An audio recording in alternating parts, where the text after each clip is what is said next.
on development of speech recognition system in Indian languages using latest trends that are available, approaches available in speech recognition.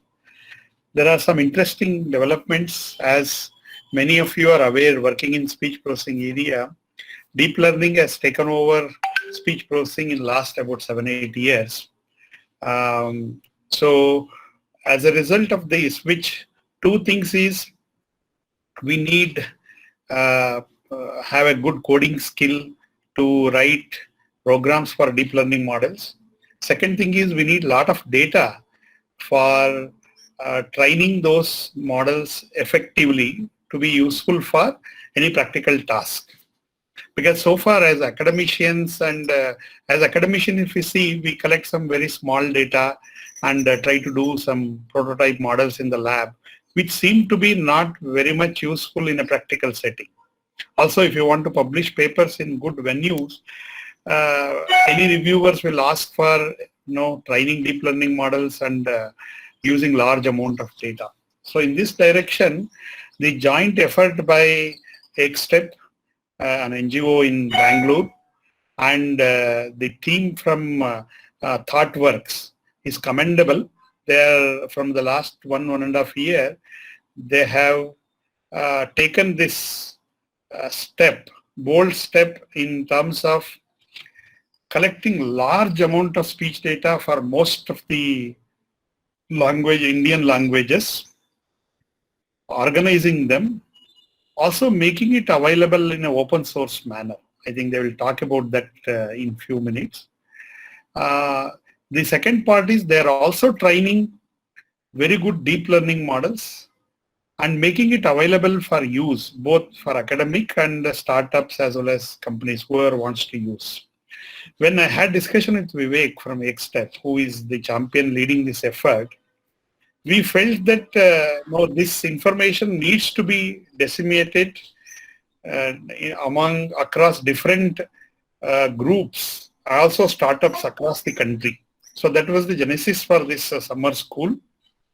Because if we want to make a mark internationally about our Indian speech technologies, unless all of us take that bold step for moving forward and utilizing such a great resource that will be made available from ThoughtWorks and XSTEP and build systems and take it. Because as a team from ThoughtWorks, they are busy with developing more models, more systems and making it available. But it is my sincere request to all of you, since it's an open source resource, all of you should make use of this and spread the message. Because in India, we have so many languages. This 65 people who are registering for the workshop will be insufficient to work on those languages. We have a lot of things to work on Indian languages. So in that direction, suppose all of us participate and learn, and because they may not have enough time to do research on that, because they have to chase with the time to collect more data, build more models and put it for the public use. Since that is their main focus they have kept, we have to add value as academicians mainly to take up that resources, do research, publish articles, and mainly national and international scenarios, so that international community will look into our Indian languages and more people will involve in to work on Indian speech languages. Similarly, if somebody is coming from the startup also, because one of the limiting factors for startups in Indian languages to develop speech technologies, getting data, resources. It's very time consuming as well as cost intensive. It will not be possible for startups to afford that much money to invest on databases. So in that way, I'm very thankful to ThoughtWorks as well as XSTEP for helping all this community, which will not go in vain. I think I'm sure down the line, many academic groups will take this forward and bring all these resources to the public forum. And in that way, we will make our international community to look forward towards One of the things, for example, we take models developed by Facebook or Amazon or Google and try to work on that. Rather than that, our own Indian companies have developed this model, which are best models for Indian languages as of now. All of us should utilize this opportunity and work towards that. However, as I mentioned, it involves coding. Of course, there are a lot of code they have developed and making it available for us to use. Then instead of starting that summer school directly on 19th, we thought we'll have this pre-workshop like thing meeting so that they will explain us the resources that they will be using, and accordingly you can go back and refer to that and get ready for the regular hands-on session that we are going to start on 19th. Of course, we will send you the format where we will also invite experts for giving some talks related to speech recognition, mainly on the hands-on session that we are going to discuss. Along with that, some expert lectures. For preparing you well for what is a prerequisite for the summer school, we have scheduled this session. And I have also requested, thanks to Dr. Deepak from IIIT Dharwad and his team, as well as Jagabandhu and the team from IIT Dharwad. Both of them are putting efforts in acting as volunteers these teams have some exposure using deep learning models. So they will be able to act as extended arms to ThoughtWorks team, so that all of you, however simple it is, your doubts in a hands-on session, please talk to these volunteers. I think Deepak and Jagabandhu will give more details about that. And based on that, don't hesitate. Please ask questions and take help from these volunteers. And then the hope is, by the time you complete the summer school, you should have got hold on to the methodologies that they are going to explain as a part of the summer school for developing speech recognition system. Because of the limiting factor of about 2 weeks, what we are going to do is they are going to take the data sets that they have developed, but they will also explain you about the process for data collection, so which you can go back and use the same tools and techniques for collecting data in your language and also building your systems. So with that, I think it will spread in one go to the many more groups across India.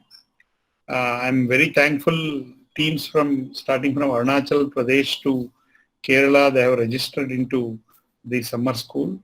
I'm sincerely hoping that all of us will immensely benefit from the rich knowledge ThoughtWorks team has in developing these and making these tools and speech technologies resources available to the community.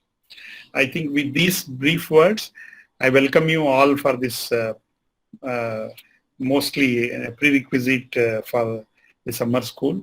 I request Deepak to take over and conduct the session. Deepak? Thank you, sir. Yeah, thank you for your insights about the workshop.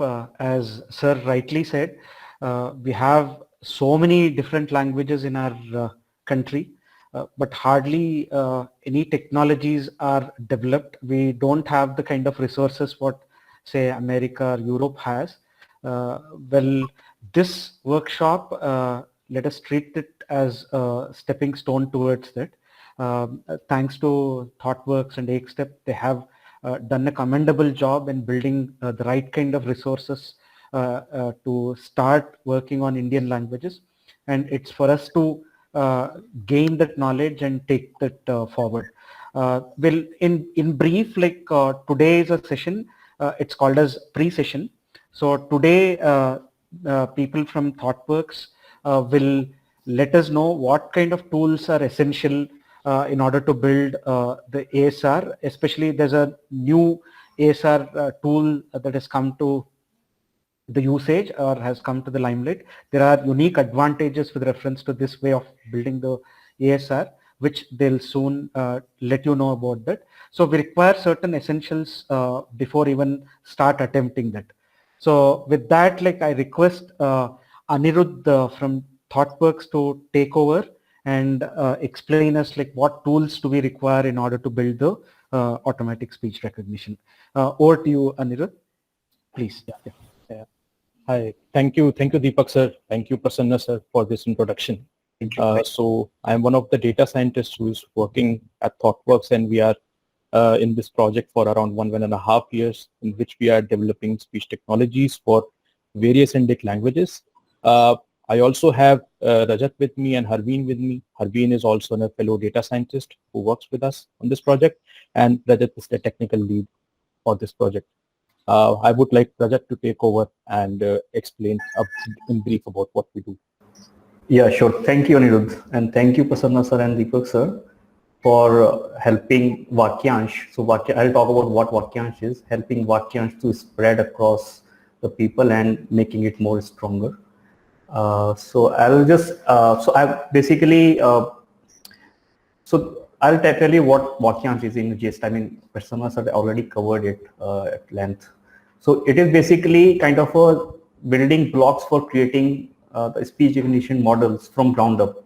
It gives you the legal blocks which you can use to experiment, gather the data, mine the data, process the data, clean the data, and then use the data for the model training. So all this is kind of a platform which is open sourced, and it can be leveraged to basically either create new models or enhance the existing models and make it better for a specific domain. So that's the whole idea of this whole initiative, I would say. And yeah, I think as Prasanna sir said, we require support of all of you to make it viral and make it success. And since we have the dearth of technical tool set and the data and other stuff in the Indic languages, we are not really innovating. We are not innovating so far, but now we have good opportunity basically to kickstart and go full throttle on creating those state of the art models basically in Indic languages. So I'll just share my screen.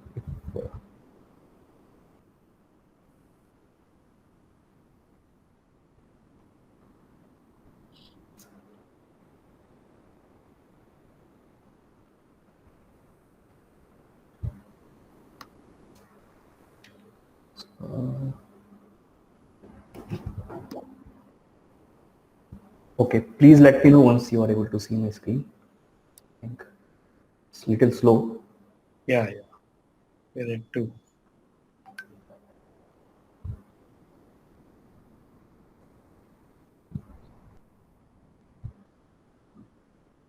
Okay, are you able to see my screen? Not yet. Not yet, Rajat. Yeah. Okay. Okay. Now it's appearing. Okay. I think there is a lag actually. Yeah. So I'll start basically slide.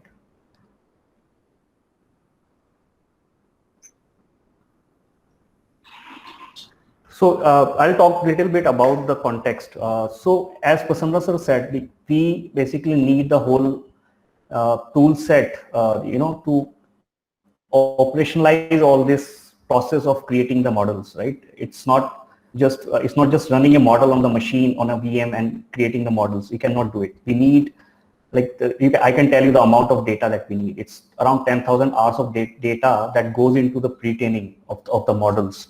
And you can assume that 10,000 hours of data is in GBs, it's going to be more than 100 or 200 GBs.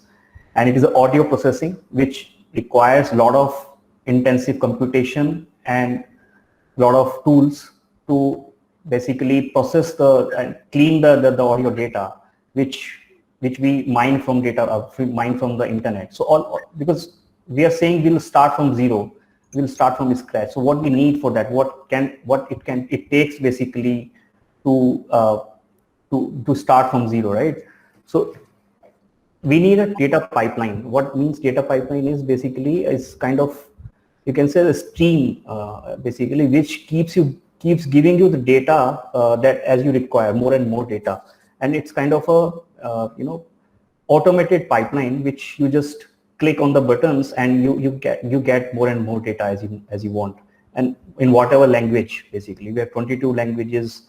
So all these languages requires intensive, data sets to be there in their respective areas. So let's say I want to create a model in one language, which is very much specific to finance. So I need finance data, right? So it's kind of for operationalizing all this process, we need all these set of tools. It could be done without these tools, but it won't give you any value because you'll end up just doing it on your single machine with some very small data set. It won't add any value. So that's why we need to use all these tools. I know these are little, tools which requires a lot of understanding.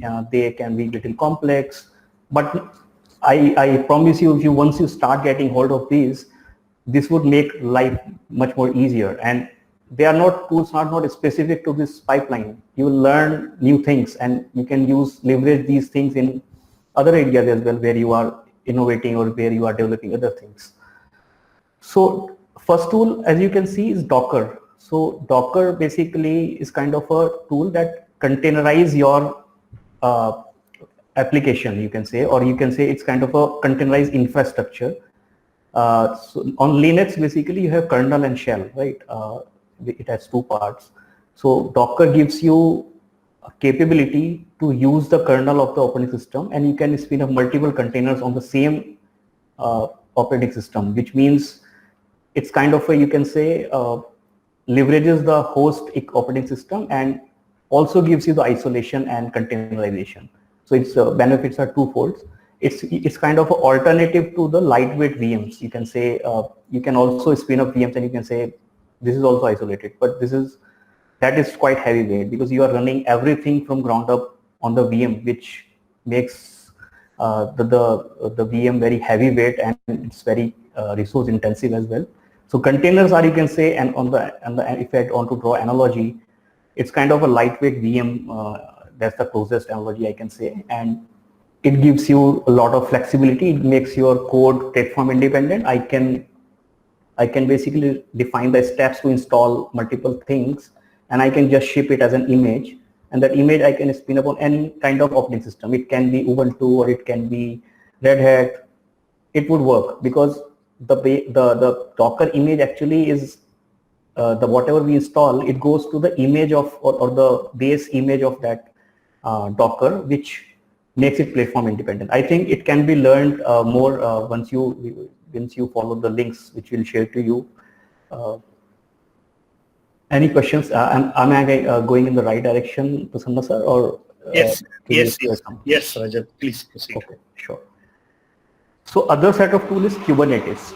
So now that we have talked about Docker, which means like you have containerized your whole application in a Docker container, but now think of the amount of data I was talking about, like 10,000 hours of data. Do you think that it is possible running on one machine? No, right? We need cluster. We need multiple machines to work in tandem, to work in harmony, to basically process that huge amount of data. So we spin up like maybe around 10 to 12 VMs, but we can spin up more if you want to expedite this whole process. It depends. Like it gives you immense power to distributed computing. So distributed computing, basically we are computing on multiple machines at the same time without worrying about the complexity of distribution. So it gives you that whole set of ability to leverage the computing power of multiple machines at the same time. So another tool is Airflow. So now we have reached to the point where we have containers running on multiple machines. Now we want to do something, right? We want to collect the data, we want to process the data, we want to clean the data, we want to process the data, we want to basically catalog the data, we want to do the transcriptions of the data. There are so many things that we do that requires workflow, defining workflows, right? That requires set of steps that we want to do. And Airflow gives you that good capability of defining the workflows, and you can also define the configuration in that goes to. So it's kind of a you can say interface basically to to your whole workflow that you will be running on the Kubernetes. So it gives you good view as well, that you do step 1, then step 2, step 3, and you can visualize that. So it's very nice tool, and it integrates well with Kubernetes. It can run on any platform. It can run on a plain with machine as well. So it integrates well with Kubernetes. So you can spin workloads on the Kubernetes using Airflow. So that gives you good hold of, defining set of tasks basically that you want to perform at very, large scale basically. So I'll go to the fourth tool, Scrapy. So Scrapy is nothing but it's kind of a, you can say a package, you can say that allows you to give the utilities to crawl the web and scrape the web. So you can imagine that we want to download the data from multiple sites, or maybe down YouTube, or it can be any web-based application as well. So we need some tool that can go and find the data and then download the data and also download the metadata along with that data. So we have written a whole lot of tools around this Scrapy tool that makes that life easier for people to data mine basically. I mean, in the right term, it's kind of a data mining basically. We are generating data we are from the internet basically. We are mining data from the internet. Any questions so far? No, we'll proceed. Okay. So the other tool is Google Composer. So now here comes the element of cloud. Basically, all these services that I've talked about, these services can be run on your own infrastructure which you have provisioned. But maintaining and managing your own infrastructure is kind of a tedious job. It's very hard to manage all these things. So Google actually, cloud provides you all these services as managed services. You don't need to worry about the infrastructure provisioning and maintaining that. You just use that. I mean, you should just use that. Everything is managed by Google Cloud. So Google Composer basically is kind of a tool that allows you to use Airflow and Kubernetes both together, and it gives you very good integration of both as well, and it manages them for you. So you don't need to worry about spinning up of Airflow or Kubernetes by your own. So that is Google Composer. Database, basically it's for use for data catalog. So as you know that we have the unstructured data, right? This audio is unstructured, which we cannot, I mean, once I have 10,000 hours of data, I would not know much about the data until I keep that in some, as the metadata in some location, right? In somewhere to see what my data is, how many speakers are there, how many males are in my data sets. So these kind of information we keep in our database. Basically, we call it data catalog, which you can query, you can basically read, and you can also extract the data from the pool of data. You can say I just want male data of 100 hours. So it's very hard to find without any metadata information, right? So this database gives you that handle of finding out the data and extracting data from our own data set, data pool basically, which we have created. The other tool is Git basically, which is nothing but it's kind of a tool that gives you ability to version of your code basically. So you can imagine that you're dealing with hundreds of files, you're writing code, and multiple people are writing code. Now it's very hard to version basically. I may be working on the same file, other person can be working on the same file. How do we merge? How do we ensure that everything is centralized and it's versioned basically? So Git is a very beautiful tool. I mean, other tools earlier people were using SV and CVS basically, but they are now obsolete. I mean, they are still being used, but Git is the kind of a latest tool, or you can say the more prevalent tool in the industry right now. So we should definitely know Git if you are doing any kind of coding in our whatever we are doing. So we should know Git. This is the basic thing. I mean, that everyone should know. Rajat, there is a question in the chat box. Sure. Let me just see that. Yes. So basically, that's a very nice question. So data will be lost. until you mount the data of the host operating system to that Docker. So you have to mount the data. If you want to, there's a ephemeral storage, which means when Docker start, it keeps data in its own isolation. When it dies, it dies. So if you want to preserve that, you have to mount the host operating system to that. Then the data would not be lost. Yeah, I think. So did I answer my question? I'm just asking. Swapna, is it okay? Did you get your answer? Yeah. Okay. Yeah, that's fine. So about the system requirements, can you comment, Rajat? This is if they have a cloud infrastructure that is sufficient. They have Google account and. Yeah.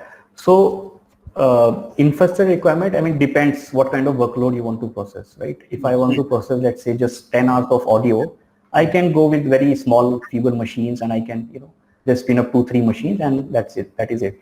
But the main thing is for Kubernetes, at least 3 machines are required. That's the requirement to run Kubernetes. Minimum 3 are required. So it can be very small machine. We can take the smallest one, and we can just start running our workflows there, basically. Well, thank you, Rajat. Why I ask this question is many of the groups, academic groups, may not have their own deep learning servers.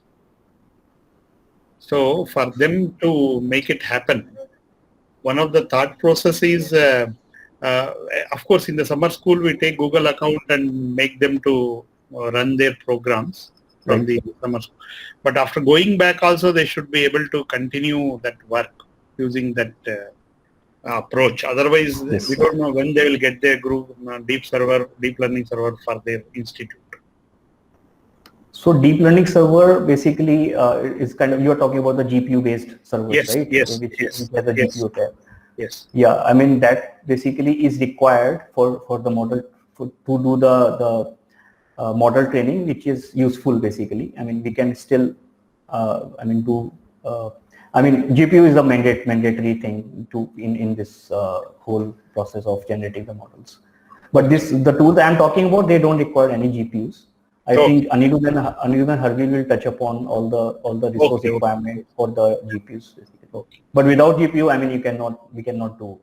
We need that if you want to generate a data set. If you want to generate without GPU, I think that is also value add. If somebody is just generating data sets for us for Vakyansh, basically, that would also of great help. Yeah. Okay. I'll hand it over to Anirudh. I think I'll stop sharing. Any question if anybody has from my side, I'll just talk about it. Feel free to ask questions if you have anything, or type in the chat box. Yeah.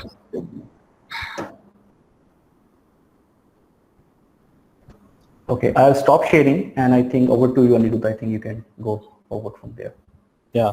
So thanks, Rajat. Thanks for giving this information about the tools we're using. So basically, all these tools are being used in our data pipeline part, and which we will talk about in detail about as to how we get the data, how we process it to basically turn into a term format which can be then used to train speech recognition systems. Right. So this is what we do with all these tools, and I think we have already shared some links with the participants. Right. But can you mute the mic? And please. So we have shared these links with the participants, and basically they can go over. And if they have any doubts or any, they want to understand something more, they can revert back on the same WhatsApp group. We will try to resolve as many queries as possible. Okay, so now I'll ask Harveen to talk about Python. So we use Python extensively in our project. All our mostly data pipeline code is in Python. Our model training, model deployment, everything is in Python. So over to you, Harveen. Thank you. Yes, so can you? Yes, we are able to see. Okay. So basically, whatever Rajat talked about, they are the tools in the data engineering side, right? So these are very much required if you are building products on scale, on enterprise level, right? So if you want to reach somewhere faster, right? Suppose if we have to process 30,000 hours of data, it is not quite possible to do it on a single machine, and it would take years to do it if we have to do it. So we need to have some data engineering process using all these tools to reach that 30,000 hours of processing maybe in 2 days or 1 day or 3 days, right? So basically all those tools are very much required in that. The next thing is that what is the programming language? I mean, what is the medium by which you will communicate the things that you want to do with the machine? Okay, so the programming language that we use is Python, and it is kind of a very versatile language. It is kind of very easy to learn language. It is kind of broken English, and it's very easy to learn. I mean, and there are certain libraries in Python which are very helpful. So the first library is NumPy, which is for numerical computation. So basically all the operations, all the mathematical operations that happen, addition, subtraction, so NumPy gives you a framework to do those operations on arrays, matrices, and ND matrices, and with the optimal approach. Okay, so I mean, it's kind of a very easy library to learn. If you see 3-4 tutorials, it could be right on tips to you. I mean, very, very easy library to learn. The second is Pandas. So Pandas is basically provides a data structure. So as we know that data structure and algorithms are the core of any programming language, right? So Pandas provide a data structure called data frame, in which we actually we can hold the data. So what we have is, suppose if we have 10,000 files lying on a machine, we actually try to read the content of those 10,000 files into a data structure, which is known as a data frame and which is provided by Pandas. So there are a number of operations that you can do with the data using Pandas. I mean, you can do a regex kind of a thing by string copy and replace, and I mean any operation that you can do with the string, basically you can do in a batched manner if you use a data frame of Pandas. Okay, and then we have a library called matplotlib, which is used to draw visualizations. Okay, so suppose you have got a data from somebody and somebody has said that this is 50 hours of data, and now you want to visualize the statistics of the data. So I mean, if you are into data science, you want to know what is the distribution of your data and what is statistics of your data. So you want to know what is the average mean, or what is the average length of the audios that you are getting, or what is the average length of text you are getting, or maybe anything you want to visualize. So Matplotlib is a library by which you can draw beautiful visualizations to actually communicate your findings from the data, basically do a exploratory data analysis of the data and communicate your findings to other people. Suppose I can give you a data set that this is a 50 hours Hindi data set, which has a mean length of say 5 seconds. So it can have utterances in the range of 1 second to 15 seconds, but the mean length is somewhere around 5 or 4 seconds, right? So how does the data look? So this basically tells you about the data distribution and all. So this is a very important combo in Python, the combo of 3 libraries, NumPy, Pandas, and Matplotlib. And in any Python tutorial that we have shared, or maybe you have gone through, these libraries would have been covered. Okay. Okay, so moving on, I think there is a lot of scope. So when you take a machine or a VM on a cloud, right, you would have observed that there are 16 CPUs or maybe 8 CPUs in that particular machine. Now, whenever you run a Python code, it just runs on a single CPU. Okay, it doesn't take the advantage of running on 8 CPUs. So basically, if you have taken a machine which has 8 CPUs and you're running a Python code, the other 7 are idle, and you're just paying. You're just paying, and you're not utilizing them. Okay, so to make utilizing, to make them fully utilized, to make the computing power, if you want to increase the computing power by 8 times or 7 times, so there is a library called joblib to do that. So basically you have a Python script. So what joblib does is it replicates that Python script to every CPU core, and it tries to run your code in parallel. Okay, so your same Python script is run on 8 different cores, and it is running using different inputs. So the time that it would have taken you to process one file, now it would have taken you to process 1 by 8 time. Okay, so that is the power of parallel processing. So there are multiple libraries to do that. There is a library called Ray, then there is a library called JobLib, but we specifically use JobLib to do all of these things. And it is very, very easy to learn, just a single line syntax. And even if you are not aware of that, that is perfectly fine. We'll give you a tutorial on how to do that. But it's a very powerful tool. I mean, you can replicate your code across different cores and utilize the different CPU strength that you have. Okay, so moving on, Python is a language. So we have written a bunch of bash scripts. So in production or in enterprise, Jupyter notebooks are used. So Jupyter notebooks is one of the tools in which you can use Python and all. But in production or enterprise scale, those Jupyter notebooks are converted to Python scripts. And those Python scripts require some inputs to run. And we have written a lot of bash scripts that do that.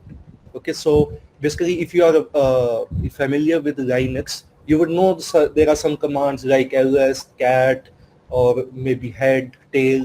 So all of these commands basically will be very, very useful when you try to run those bash scripts. Okay, so whenever you're trying to train a model or do any kind of task, we have already written the scripts. You just have to change certain variables to run those particular Python files using bash scripts.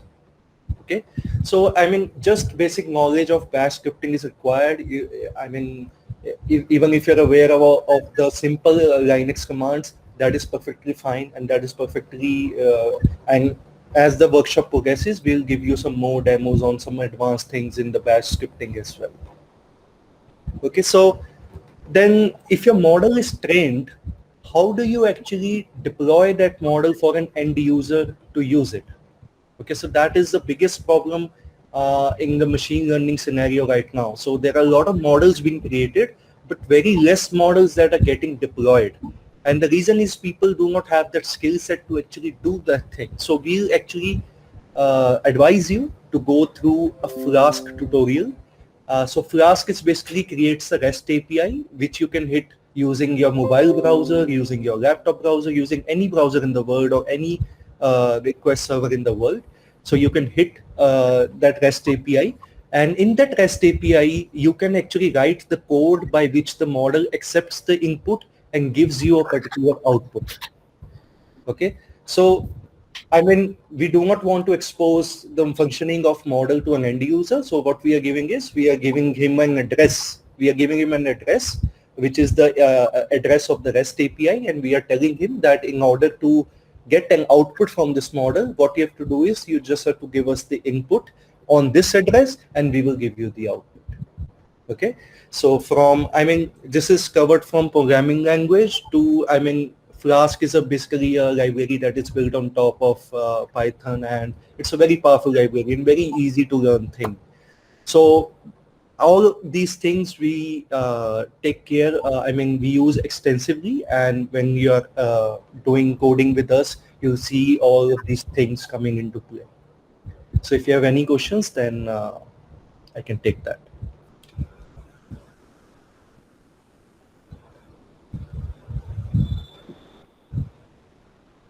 There is a question in the chat box, Arvind. Okay, just a second. So how much RAM is required in PC to install Python? See, it depends. Ideally, we would say that if you have a 4 GB machine, that is perfectly fine. If you have an 8 GB machine, that is good. If you have 16 GB, then it is better. Okay, so more the RAM, more is better, but there is no minimum requirement as such. But if you have a 4 GB RAM machine, then that is a good start to do that. And I think, yeah, that's it on the RAM requirements. And don't worry, I mean, the GCP machines or the VM instances that we'll have, they will have sufficient RAM to do all such kind of processing that we just talked about previously, and we'll talk about, I mean, Anirudh will talk about later on. And would you help in installing Python? Yes. So I think on GCP machine, whenever you create a machine on Google, you already get a machine which has some libraries already installed. So Python is one of them. So you basically need not do anything. You just have to start using it. Okay, so everything would be installed and set up by the GCP itself. So how to handle multiple models in a single REST API? Again, I mean, it's a very advanced question, which I think we cannot answer at this point of time. But whenever we are doing that demo, we'll actually show you that if you want to call multiple models just by using a single REST API address, we'll definitely have a tutorial for that. Which OS we'll use? We'll use Linux and maybe Debian 10 to be precise.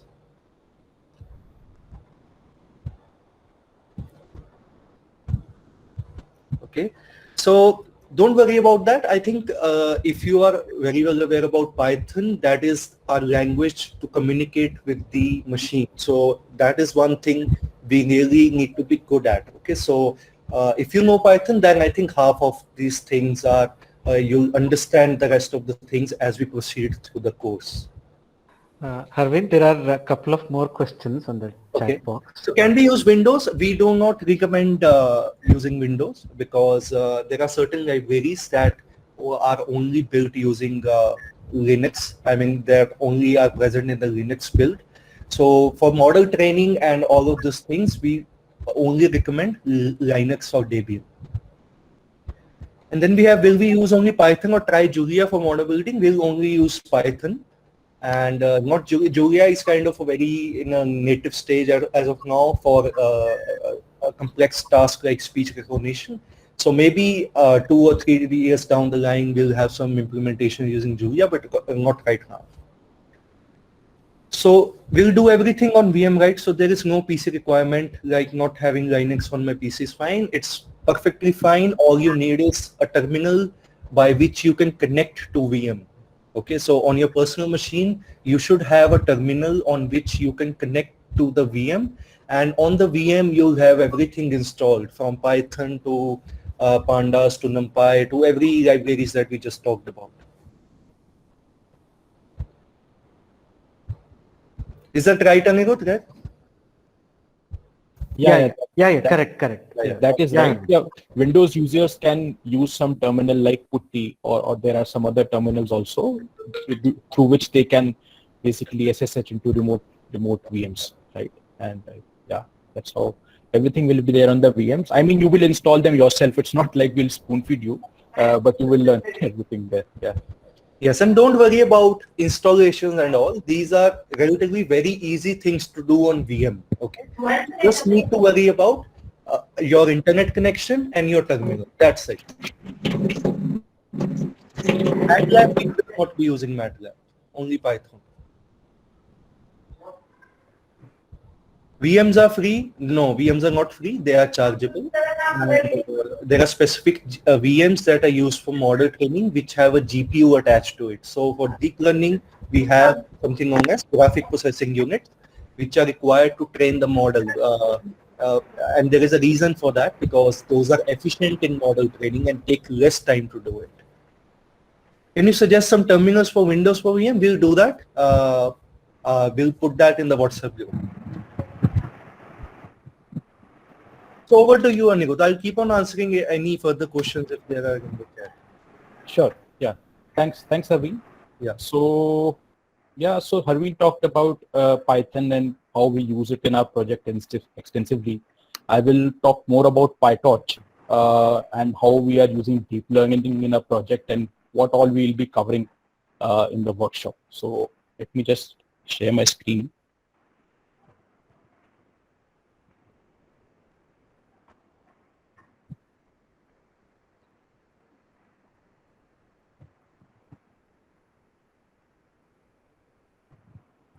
Is my screen visible?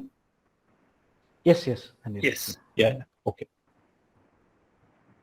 Yeah. So I'll just go about what are the components of any deep learning problem. I know some of you might be having some knowledge about deep learning, or some maybe beginners. I think there's a session in the workshop quite early, which will be taken by someone who will talk about details of deep learning. But if you think on an abstract level, any deep learning problem can be broken down into basically these three parts, which is the data set, how you are training the model, and then how you are basically doing inference on the model. As Harveen said, like use Flask or do all those things, right? So all these parts have many components of their own, right? So PyTorch is basically a deep learning framework which was developed in 2016 by the Facebook AI Research Group. And there are a lot of other frameworks which are there, like TensorBoard or MXNet or DiaNet, ChainNet. There are so many. But in the recent years, PyTorch has been gaining a lot of traction, especially among researchers.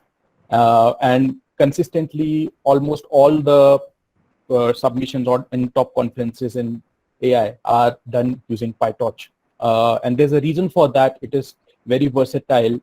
It executes in eager execution mode. It's easy to debug.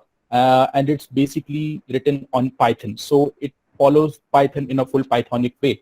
What I mean to say is that if you are comfortable with Python code and you have a sense of about what are classes, what are class variables, class methods, then PyTorch will be fairly easy to pick up.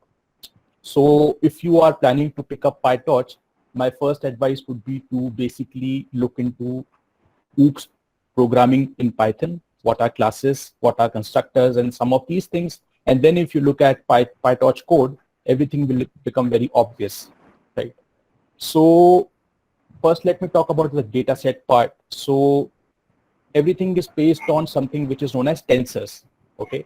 So in physics, tensors are something different, but in deep learning, basically any array is a tensor. So if you say a vector, that is a one-dimensional tensor. You say an image that is 28 into 28 pixels, that's a two-dimensional tensor, right? And if you say that the image has 3 channels, which is RGB, and it is 28 into 28 into 3, that is a 3-dimensional tensor. So tensors are nothing but a collection of numbers. That's how you can think about it. And then there's a data loader part. So data loader is something which helps you to load the data into the deep learning network you have, you have, okay? So there are many ways to do it, right? And depending on the data you have, these methods will change, right? So suppose you have an image. So how do we load images into a computer? Basically, we take the pixel intensity, normalize to a 0 to 1 scale, and then load it into a deep learning framework, right?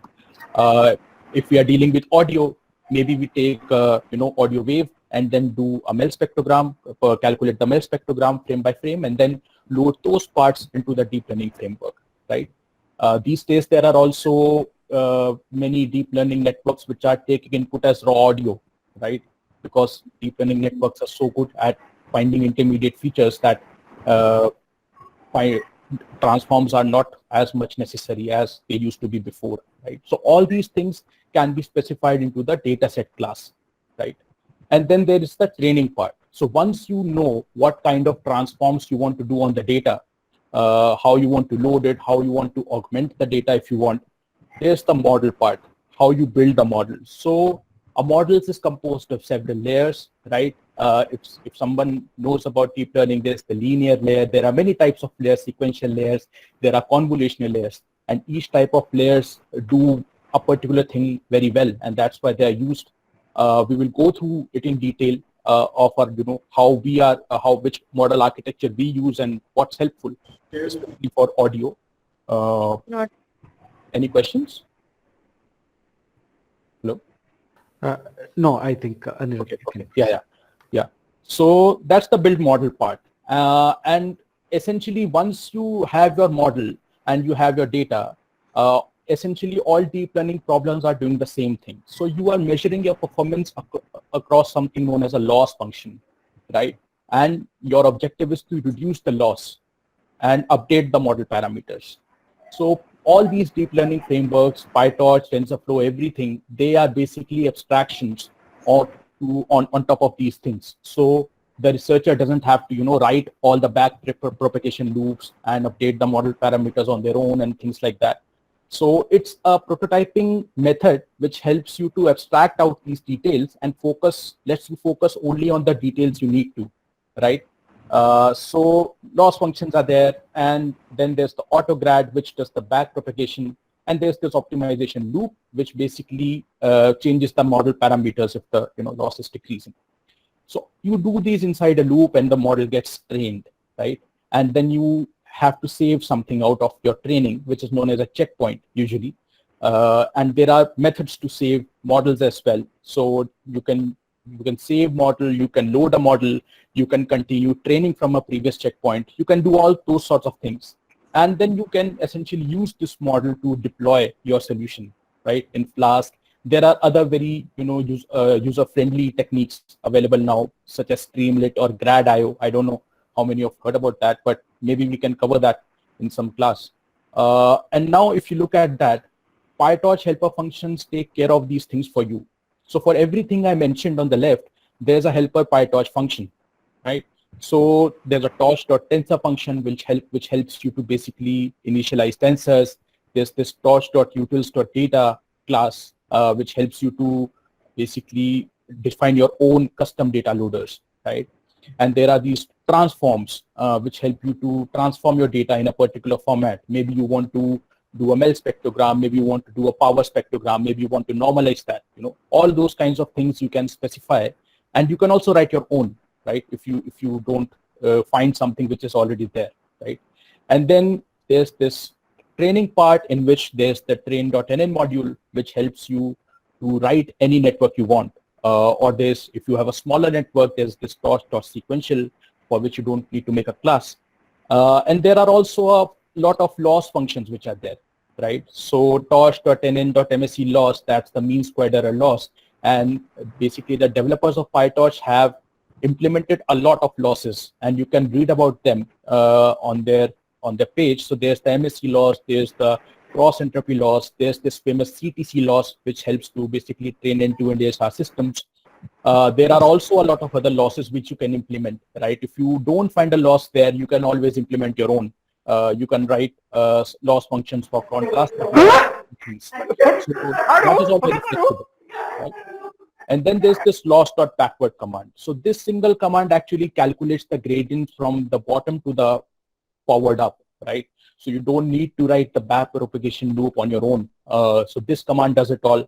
And there's this torch.optim function, which basically progresses your optimizer, right? So once you know that your loss is, decreasing, in which direction to take the next step, that is done by torch.optim function. And there are a lot of other helper functions which are there and which we will cover, like the learning rate scheduler, and things to monitor your training loss, things to monitor your validation loss, or other kinds of things, because once you've started your training, you want to monitor it also, right? And all these things. And then there's this torch.save, torch.load, which helps you to save your checkpoint, which helps you to load a checkpoint. And then there are these other things which help you to basically export your models in more formats which can be used on other devices, which we might not cover in much detail, but Torch has that functionality too. So you can export your models in ONNX or just-in-time scripts, and all those things are also possible. So this is how we are basically using PyTorch in our project. We are using almost all parts, and almost every deep learning problem in our project is based on top of PyTorch. So the framework which we would introduce, Wave2Vec 2, that was developed by Facebook AI Lab as well, and they use PyTorch, of course, because they built it. But we have also used PyTorch in basically a lot of other things, like sentence punctuation, or sound identification and language identification, and many of those things we'll talk about. But we use PyTorch for all our deep learning needs. Any questions? Any questions from the members? Yeah, looks like a few of them from our electronics background. I know the kind of apprehensions they'll have when we talk about all these. Right. So that's the reason the way we have planned, Anirudh, is that we'll provide them the document with all the proper links, Right. so that they can do some homework, say for the span of a week or something. Right. Then we'll have one more pre-session post this 1 week, basically. Right. is what we are planning. So then they may actually come up with a lot of questions and so on. Right. Then we'll try to answer those questions and clarify their doubts is what we're planning. Sure. And the way we are planning to handle the workshop is we may go for a cluster of 5 to 6 people in a group, or maybe now since it is 70, like 7 per group is what we are planning. Okay. We may take around 10 licenses from the Google Cloud account, and in those clusters we'll have 1 or 2 volunteers in that group basically. Okay. So in case they have any questions, they can also seek volunteers, or in case also they can also talk to you people when you handle the session. So Deepak sir, I have one question. Rajat? So Yeah. we have like, as you said, we have 10 groups, right? Right. So for 10 groups, we need some kind of isolation, right? If I'm not. So for isolation, we can still use one account and we can still have 10 clusters on the same account. Yeah, could be. Yeah, we'll do that. Like, yeah. So we'll do in that sense. So then everybody can log in and see that what's happening. Then sorry, Dr. Deepak. Yes, Actually, sir. we also so that assume that a group which have no fundamental idea about deep neural network now, are those people who will it be helpful now? How do you take care of them? Sorry, I didn't mention this. Sir, can you mute your, So of course, we'll be having a complete, not elaborate theory sessions, but we'll have theory sessions also as part of this workshop. That is from July 19th is when the actual workshop starts. Now we've done this pre-workshop precisely for the reason many of us may not be aware with the tools and the things that we'll be using as far as the workshop is concerned. That's the reason why we are conducting these 2 pre-sessions, so that like people will be familiar before even coming to the workshop. So keeping that in view, so once the workshop starts, like we can make the clusters. We'll also help to understand the theoretical aspects of those algorithms that we deal with, but we may not be able to go in depth, like due to the limitation. Though we are conducting Deepak. for 10 days. Yeah, sir. Deepak, I want to add something here. Sir, please.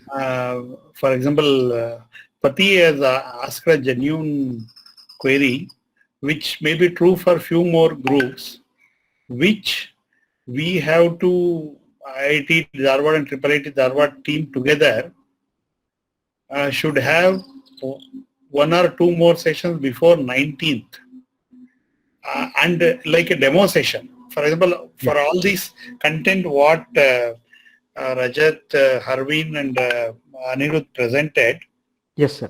that we can go in a slow phase to on a hands-on session on a virtual machine, how to launch and all those things. Yeah.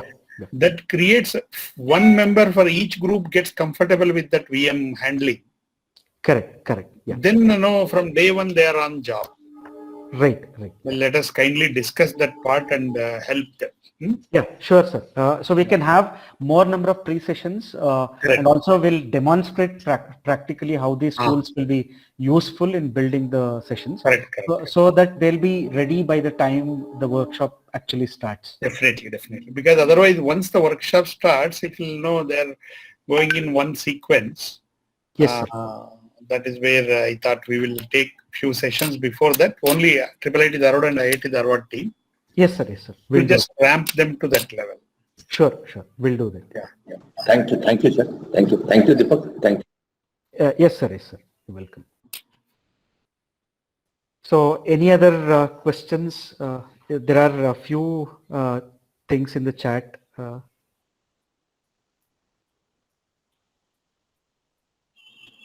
There are few, sessions. Yeah, the sessions are recorded. We'll also share the video session, and also Jagbandhu, what we'll do is, one is that we'll create a mail chain amongst this group. Then apart, we'll also create a WhatsApp group. So that will be very helpful in case any short questions, including people from AkeStep and ThoughtWorks, people from IIT Dharwad, IIIT Dharwad will all be part of that group.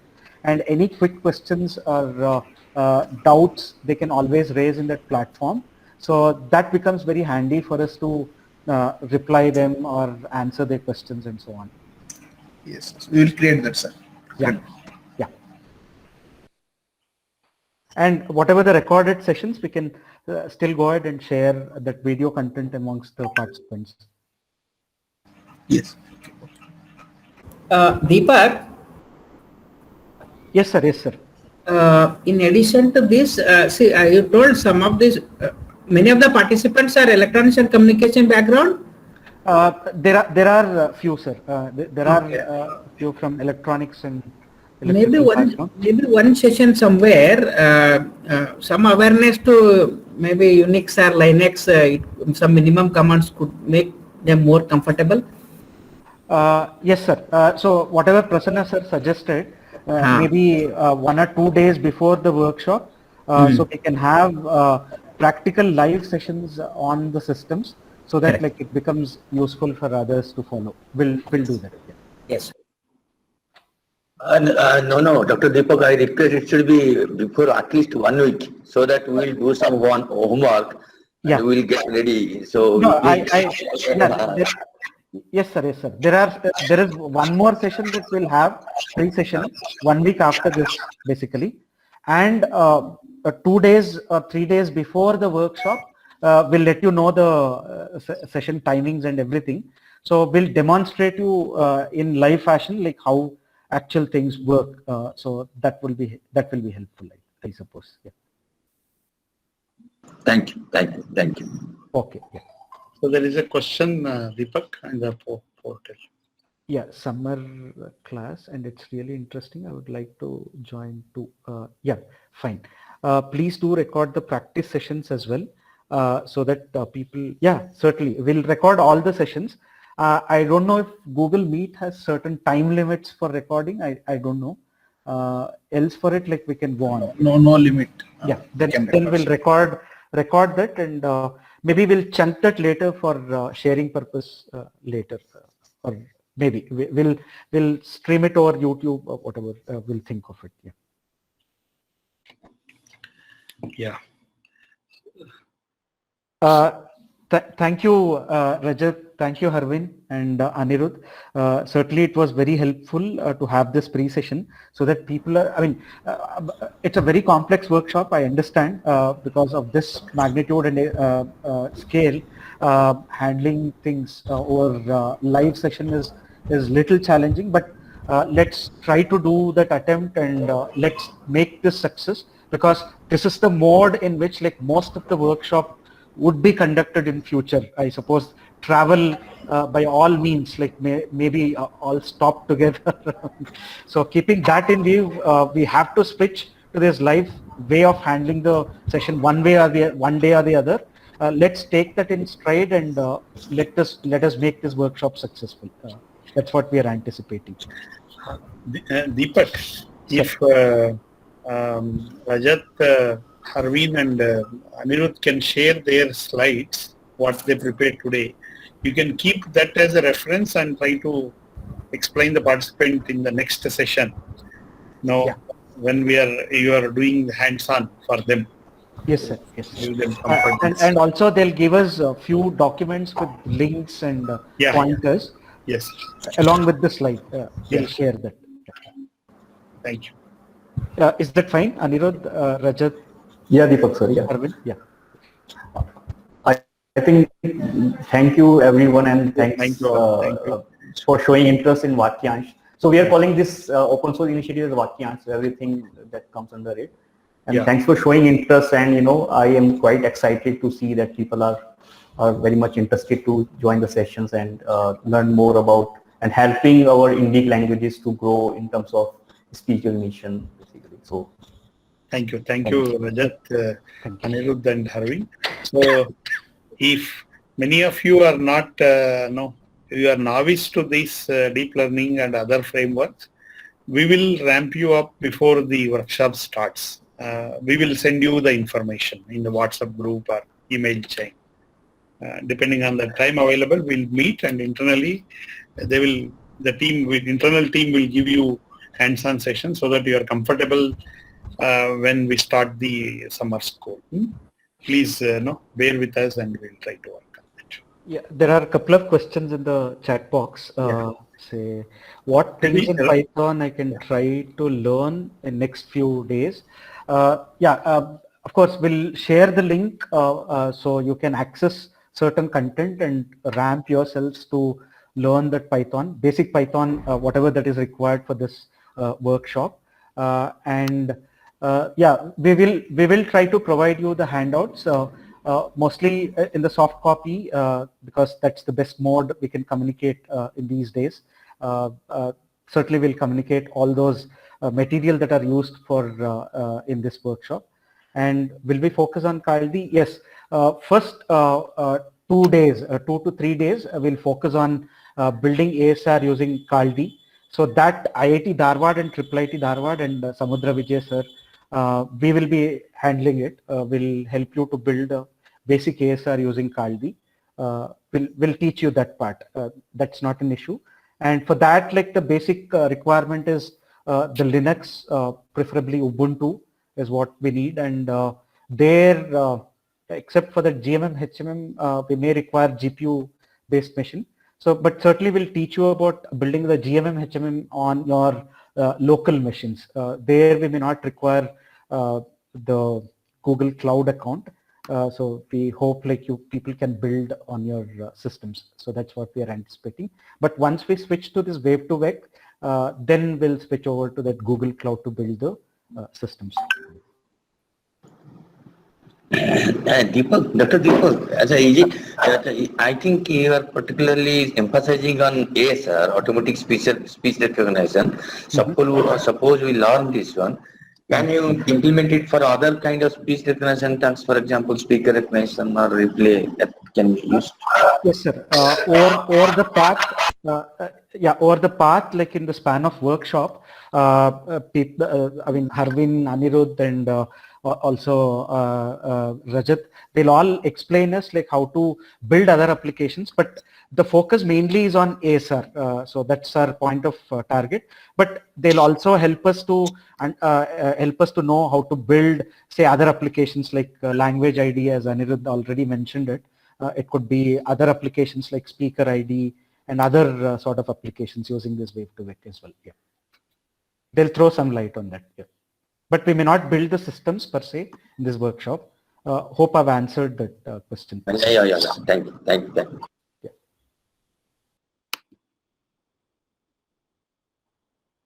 Yeah. If there are no questions, then, sir, maybe we can call this session. Then we'll share the links and also the video content of this later. Yeah. And also we will discuss internally and share in the WhatsApp about the next meeting. Then we will try to. Yes, sir. Yes, sir. Oh. Thank you all. Thank you all for attending the session. We'll meet again soon. Maybe immediately, maybe post this 1 week. Like we'll meet once. Yeah. Thank you. Thank you very much. Thank you all. Thank you. Thank you, everyone. Thank you. Thank you, Anirudh, Harvin, and Rajat. Thank you, sir. Thank you very much. Thank you all. Yeah. Thank you.